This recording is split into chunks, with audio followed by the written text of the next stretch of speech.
नमस्कार, मैं आयुषी आप सभी का बहुत बहुत स्वागत करती हूँ हमारे स्पेशल प्रोग्राम सफर सेहत का में। आज कॉमनली हर घर में स्पाइन रिलेटेड इशू पाया ही जाता है, चाहे वो इशू लोअर बैक का हो या फिर वो प्रॉब्लम स्लिप डिस्क की हो। ये सारी प्रॉब्लम्स इतनी ज्यादा कॉमन हो चुकी है कि सभी लोग इससे काफी ज्यादा परेशान हैं। इसी सब प्रॉब्लम्स की क्या रूट कॉज है, इसका क्या सॉल्यूशन है, इसके लिए क्या ट्रीटमेंट्स लेना चाहिए, इन सभी चीजों के ऊपर इस पॉडकास्ट में हमने बात करी है और इन सारे क्वेश्चंस का आंसर दिया है बिलासपुर के जाने माने डॉक्टर आशीष जायसवाल ने। डॉक्टर, बहुत बहुत स्वागत है आपका हमारे स्टूडियो में। सबसे पहले तो मैं चाहूंगी कि आप हमारे ऑडियंस को अपना थोड़ा सा इंट्रोडक्शन दें। नमस्कार, मैं डॉक्टर आशीष जायसवाल हूँ। मैं अपोलो हॉस्पिटल बिलासपुर में as a senior spine surgeon work कर रहा हूँ पिछले 15 सालों से।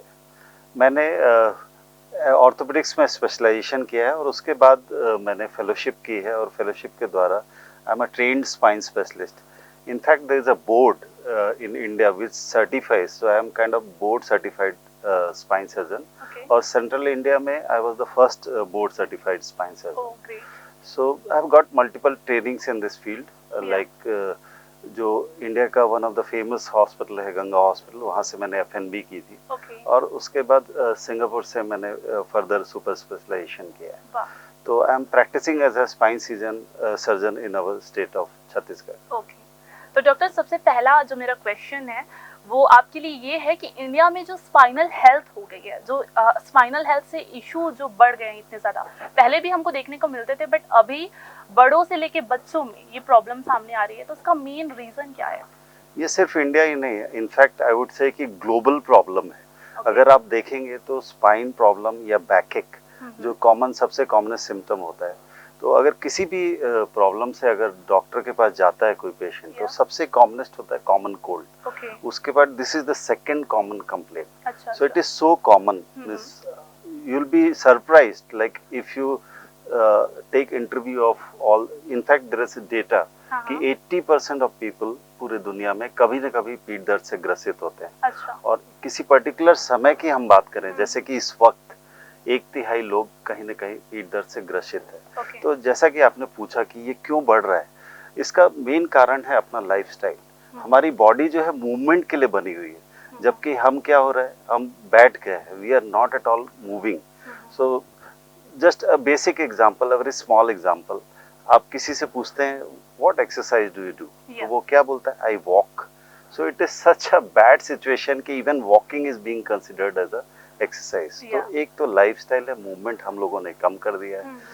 अधिकतर हम लोगों का जॉब जो है बैठने का है, और मोबाइल टेक्नोलॉजी, कंप्यूटर्स, इसकी वजह से और ज़्यादा ही हमारे स्पाइन में प्रॉब्लम्स आने लग गई। तो डॉक्टर, जैसा अभी एक बहुत कॉमन सी चीज़ मैं आपसे पूछना चाहूँगी, जैसे हम ऑफिस में हैं या अपने वर्क प्लेस में, जैसे मैं भी यहाँ पे हूँ, तो हम काफ़ी टाइम तक स्क्रीन के सामने बैठ करके सिर्फ हमारे सिस्टम पे काम करते रहते हैं। तो ये जो हमारा सिटिंग पोजीशन होता है, क्या ये भी हमारे बैक पेन का एक मेन रीज़न हो सकता है? ऑफ कोर्स, इनफैक्ट जो हमारा पूरा ऑफिस का सेटअप है, जिसको हम medically we call it ergonomics, there should be proper ergonomics. Like अगर हम डेस्कटॉप पे या कंप्यूटर्स पे काम कर रहे हैं, तो हमारे आई लेवल पे our computer screen should be. Second, आपका sitting seat, it has to be a proper way. Either it should be like, it should support your lower back, neck, those kind of things. It should be of proper height. So if you take care of ergonomics, then you will have less problems. That is one thing. Second, you should avoid sitting for long time. बहुत ज़्यादा समय तक एक position में बैठे रहने से भी प्रॉब्लम ज़्यादा होता है। अच्छा, तो डॉक्टर, अगर हम बैठने की बात करते हैं तो कितने घंटे के बाद हमें अपने बॉडी को लाइक मूव करना इम्पोर्टेंट होता है? सो बेसिकली मैं कहूँगा आधे घंटे से 45 मिनट से ज़्यादा हमें लगातार नहीं बैठना चाहिए। पर क्या होता है, आज की कॉम्पिटिटिव एनवायरनमेंट में इट इज़ नॉट पॉसिबल कि हम बहुत फ्रिक्वेंट ब्रेक्स लें। लाइक सिंपल सा एग्जांपल दूंगा, अगर ये कमज़ोर सा पत्ता है and if I am putting a pressure on this, even a mild pressure अगर बहुत लंबे समय तक है तो ये टूट जाएगा। बट अगर बीच में सेम प्रेशर है और हम बीच में even for a second we take it out, तो वो कभी भी नहीं टूटेगा। उसी तरह से हमारा स्पाइन है जिसपे हम बैठे रहते हैं, तो अगर हम थोड़ा सा माइक्रो ब्रेक लें आधे घंटे 45 मिनट में, तो it will help us. Back पे कभी भी कांस्टेंट प्रेशर क्रिएट नहीं होगा। अच्छा। तो ये जो मैक्सिमम बैक के और जो लाइफस्टाइल इश्यूज है वो कांस्टेंट प्रेशर क्रिएट होने की वजह से होता है। तो डॉक्टर, जो भी ऑडियंस हमको देख रहे हैं उनमें से बहुत सारे लोग ऐसे हैं जो 9 to 5 जॉब करते हैं, तो क्या आप उन सभी को, जो हमारा सिटिंग पोजीशन है वो बेस्ट क्या होता है और हमारा वर्स्ट सिटिंग पोजीशन क्या हो सकता है, वो बता सकते हैं? सो एज आई टोल्ड कि प्रॉपर एर्गोनॉमिक्स होना चाहिए, आपका स्क्रीन प्रॉपर हाइट पे रहना चाहिए, आपके आई लेवल पे होना चाहिए, जहां तक हो सके आप सीधे बैठें। या फिर अगर सपोर्ट है और लंबे समय बैठना है तो आपको सपोर्ट की जरूरत पड़ेगी ऑफ कोर्स, तो लोअर लंबर स्पाइन जो है वो थोड़ा कर्व रहता है, उसमें आप लोअर एक तो या पिलो ले लें या फिर आपका चेयर भी इस तरह के कस्टम मेड होते हैं। और आपके जो भी लाइक कुछ लोग क्या होता है इस तरह से कंप्यूटर ऑपरेट करते हैं, सो मेक श्योर कि कंप्यूटर या डेस्कटॉप आपके सामने में हो।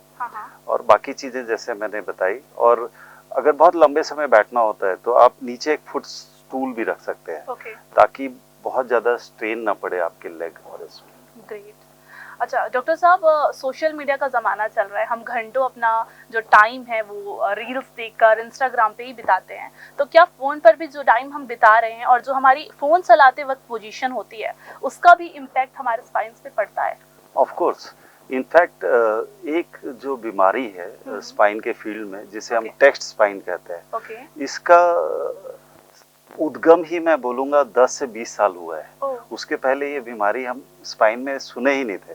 सो बेसिकली क्या होता है, अगर जब आप सामने देख रहे हैं या आपका सिर प्रॉपर स्ट्रेट पोजीशन में है, तो ये जो सर्वाइकल स्पाइन होता है, ये जो स्पाइन का हिस्सा होता है जिसे हम सर्वाइकल स्पाइन कहते हैं, उस पे 10 पाउंड्स का वेट जाता है and for every 10 degree flexion वो डबल हो जाता है। तो नॉर्मली जो हम अपने मोबाइल में जब टेक्स्ट करते हैं तो ये पोजीशन 60 डिग्री होता है। तो आप सोच सकते हैं कि जो नॉर्मल 10 पाउंड्स का वेट जाता है इस 60 डिग्री की वजह से 6 गुना ज़्यादा होता है। इसलिए यहाँ पे पर्टिकुलर एरिया में दर्द होता है जिसको हम टेक्स्ट स्पाइन कहते हैं। तो मोबाइल का बहुत ही ज़्यादा दुष्प्रभाव है हमारे बैक और स्पाइन पे। तो जैसा कि डॉक्टर ने बताया कि फ़ोन के बाद ही बहुत सारी डिसीज़ हमको लगती जा रही है, तो इस चीज़ को कंट्रोल करना बहुत ज़रूरी है। हमने कई बार सुना है डॉक्टर की हाइट की वजह से भी बैक पेन, जैसे आप देख रहे हैं मेरी हाइट 5'9" है, तो कई लोग ऐसे बोलते हैं कि हाइट ज़्यादा है इसकी वजह से भी बैक पे पेन होता है, या जब हम एक एज के बाद में हम झुकने लगते हैं, जैसे जो ज़्यादा लंबे हैं वो झुक जाते हैं, तो इस बात में क्या सच्चाई है? This is kind of myth, but हाँ ये एक बोल सकते हैं माइनर इम्पैक्ट पड़ता है, because the longer the lever arm more is the force generated. So जो सबसे कॉमनेस्ट है हमारे लोअर बैक पे पेन होता है, तो अगर हमारा लेंथ ज्यादा है तो थोड़ा सा excess, but it is not very great और सिग्निफिकेंट इम्पैक्ट। ओके, ठीक है। अच्छा डॉक्टर, आप डेली इतने सारे पेशेंट्स को हैंडल करते होंगे, तो सबसे कॉमन और सबसे बड़ी प्रॉब्लम जो आपके पास पेशेंट्स लेके आते हैं वो कौन सी है? सो सबसे कॉमनेस्ट लोग बैक पेन से आते हैं और लोअर बैक पे पेन होता है। और उसके साथ कभी कभी ये पेन पैरों में भी जाता है जिसे हम साइटिका कहते हैं। ओके, तो ये मोस्ट कॉमन एक प्रॉब्लम, मोस्ट कॉमन कंप्लेन है। ओके। अच्छा, अगर हमको बैक पे या फिर नेक पे, हमारे लोअर नेक पे हल्का फुल्का पेन है, तो क्या कुछ हम घर पे, क्योंकि जनरली हम देखते हैं कि हम डॉक्टर के पास नहीं जाना चाहते हैं जब तक हमको चीज़ें सहन हो रही है, तो क्या हम घर पे कुछ ऐसी एक्टिविटीज या एक्सरसाइज कर सकते हैं जिससे वो रिलीफ हो? Of course, basically the good news is like the bad news was कि बैक पेन बहुत कॉमन है, पर गुड न्यूज़ ये है कि ये मेजॉरिटी ऑफ टाइम्स खुद से ठीक हो जाता है। इनफैक्ट अगर डेटा की बात करूं मैं, 50% ऑफ बैक पेन कुछ भी आप करें, किसी से भी दिखाएं, ये अपने आप ठीक हो जाता है। और विद प्रॉपर ट्रीटमेंट 80 to 90% कुछ मेडिसिन, फिजियोथेरेपी, इनसे ठीक हो जाता है। और सिर्फ 5 से 10% पेशेंट ऐसे होते हैं जिसमें सर्जरी की जरूरत पड़ सकती है। तो घरेलू इलाज के रूप में we can do stretching, we can do hot fermentation, कुछ ऑइंटमेंट वगैरह लगा सकते हैं। Pain killer I would suggest कि डॉक्टर के सलाह पे ही ले। ओके डॉक्टर, अगर सर्जरी की बात करते हैं तो जो स्पाइनल सर्जरी होती है ये एग्जैक्टली होती क्या है, इसका क्या प्रोसेस होता है? स्पाइन में जैसे कि मैंने बताया 90% पेशेंट्स को किसी भी प्रकार की सर्जरी जरूरत नहीं पड़ती। ये कॉमन हमारे मेडिसिन से या फिर फिजियोथेरेपी से ठीक हो जाता है। 5 से 10% ऐसे केस होते हैं जिसमें मामला ज़्यादा गंभीर होता है और वहाँ पे हमें सर्जरी की जरूरत पड़ सकती है। तो इसमें क्या होता है कि 2 प्रकार की समस्या कॉमन होती है। एक होता है इंस्टेबिलिटी, ओके। और दूसरा होता है कभी कभी स्लिप डिस्क हो जाता है। Yeah. डिस्क अपनी जगह से सरक के नस को दबा देती है। ओके। तो दो प्रकार का मोटे तौर पे बोलूँगा, नस के दबाव को हमें रिलीव करना होता है, और कुछ केसेस में जहाँ पे हड्डियों का, स्पाइन की हड्डियों का डिस्ट्रक्शन हो गया हो या इंस्टेबिलिटी हो, वहाँ पे हमें फिक्स करना पड़ता है। ओके। तो डॉक्टर हमें ये तो आपने बताया कि सर्जरी का क्या प्रोसेस होता है। हमेशा बहुत सारे लोग ऐसे भी हैं जो अगर बैक पेन हो रहा है, जैसा कि आपने बताया कि डायरेक्टली गए मेडिकल स्टोर पे, पेन किलर लिया और खा लिए, तो ऐसे ऑडियंस को आप क्या बोलना चाहेंगे? पेन किलर हमें बहुत केयरफुल होना चाहिए। कई बार जो सबसे कॉमन है, इनफैक्ट वी से कि it is our country is a diabetes capital. बहुत सारे लोगों को डायबिटीज है और ये डिटेक्टेड ही नहीं है, because it is a silent disease. तो अगर हम over the counter regularly pain killer ले रहे हैं तो डायबिटीज में वैसे भी किडनी पे काफी दुष्प्रभाव पड़ता है। तो pen killer I would suggest कि कभी भी डॉक्टर के सलाह के बगैर नहीं लेना चाहिए। राइट। अच्छा, स्पाइनल सर्जरी की अगर बात करते हैं तो लोग इसका नाम सुनते ही डर जाते हैं। ऐसा होता है कि हमारी काफ़ी सारी नर्व जो है वो जुड़ी होती है पीछे, तो लोग डरते हैं कि अगर कुछ हो गया, इधर उधर हो गया तो फिर हम क्या करेंगे। तो क्या सच में कुछ डरने वाली चीज़ें हैं या ये नॉर्मल है? ये पिछले 15 से 20 सालों में स्पाइन सर्जरी के फील्ड में बहुत इम्प्रूवमेंट हुआ है, और अब ये मैं बोलूँगा मिथ है कि इससे बहुत प्रॉब्लम होगा। जैसे कॉमनली जो मैं जिन पेशेंट्स को अगर ज़रूरत पड़ जाए और मैं उनको एडवाइस करता हूँ कि सर्जरी, तो उनका सबसे कॉमन क्वेश्चन होता है कि मैं इस सर्जरी के पास बाद कहीं मुझे लकवा तो नहीं हो जाएगा, कहीं मैं बिस्तर में तो नहीं पड़ जाऊँगा, कहीं मैं अपना डे टू डे एक्टिविटी तो नहीं कर पाऊँगा। बट ये सच नहीं है आज की डेट में। इसके कुछ मुख्य कारण हैं। एक तो ये है कि अब स्पाइन जो होता है कॉम्प्लेक्स है, बोन है, नस है। तो पहले क्या होता था, या तो इसमें न्यूरोसर्जन ऑपरेट करते थे या फिर ऑर्थोपेडिक सर्जन ऑपरेट करते थे। बट एक्चुअली आपको दोनों चीज़ों का नॉलेज होना चाहिए, और फोकस्ड स्पाइन सर्जन चाहिए जिनको ज़्यादा अनुभव होता है, क्योंकि आप रेगुलरली अगर एक पर्टिकुलर काम कर रहे हैं तो you can understand, you are master of that. Plus technology का एडवांसमेंट हुआ है, तो इन चीज़ों की वजह से अब उतना खतरनाक या इस तरह का नहीं है। ये मिथ ही है कि इसके बाद बहुत प्रॉब्लम होता है। तो डॉक्टर, जो स्पाइनल सर्जरी होती है, आई थिंक ये काफ़ी आफ्टर प्रोसेस की चीज़ है कि जब कुछ ऑप्शन नहीं समझ में आ रहा है तब, तो हम इससे पहले क्या कर सकते हैं कि हम उस स्टेज तक ही ना पहुंचे? हम कुछ ऐसा कर सकते हैं शुरू से ही अपने आप को बेटर बनाने के लिए? Of course spine surgery last stage है, और बट कुछ पर्टिकुलर कंडीशंस होते हैं जहाँ पे ये फर्स्ट ऑप्शन होता है ट्रीटमेंट का। तो ये होते हैं जैसे अगर स्पाइन पेन के साथ में अगर किसी को पेशाब की कोई डिस्टर्बेंस आ गया हो, या उसके पैरों में, जिसे हम लकवा कहते हैं, पैरों में कमजोरी आ गई हो, तो यहाँ पे सर्जरी लास्ट ऑप्शन नहीं होता है, यहाँ पे सर्जरी फर्स्ट ऑप्शन होता है, क्योंकि हमें उससे बेस्ट चांस देना है उसके रिकवरी के लिए। अगर हमने ऐसा नहीं किया तो फिर ये आप सर्जरी अगर डिले कर देंगे तो उसके लिए परमानेंट प्रॉब्लम हो सकता है। अच्छा डॉक्टर, हम इंडियंस की एक बहुत ही कॉमन आदत है कि जब तक दर्द सहन कर रहे हैं हम लोग ऐसा चाहते ही नहीं कि हम डॉक्टर के पास जाए। जब तक सहन हो रहा है, जैसे हेडेक की कॉमन प्रॉब्लम है, जब तक ऐसा है कि नहीं अब नहीं हो रहा है तब तक हम डॉक्टर के पास नहीं जाते। तो ऐसे लोग को कुछ सजेशन दीजिए कि क्या उससे चीज़ें डेंजरस हो सकती है, ऐसा करना चाहिए या नहीं करना चाहिए? ये बहुत ही अच्छा क्वेश्चन है आयुषी आपका। इसमें क्या है कि स्पाइन प्रॉब्लम, जैसा कि पहले भी कई बार मैंने बताया कि ये 50% ऑफ टाइम्स इसमें कोई इशू ही नहीं होता, but there are some symptoms जिसको हम रेड फ्लैग कहते हैं। इसको कभी भी आपको इग्नोर नहीं करना चाहिए। कि अगर आपका कमर से पैर में दर्द जा रहा है, पैरों में झुनझुनी हो रही है, सुन्न हो रहा है, आपके हाथ में छोटे मोटे काम करने में दिक्कत हो रहा है, या आपकी चाल डिस्टर्ब हो गई है, या आपके पेशाब में प्रॉब्लम आने लग गया है, तो इन पर्टिकुलर, या फिर आप रात में सो गए हैं और उसके बाद दर्द की वजह से आपकी नींद खुल रही है, या वजन आपका कम हो रहा है, बुखार हो रहा है, इन चीजों का अगर बैक पेन के साथ में है प्रेजेंस, तो immediately you have to consult doctor. You can not wait. तो ये सारे सिम्टम्स है कि अगर हमको अपनी बॉडी पे दिखाई दे रहे हैं तो हमको तुरंत डॉक्टर के पास जाना चाहिए, राइट? Of course. अच्छा, तो ये तो थी सिम्टम्स की बात।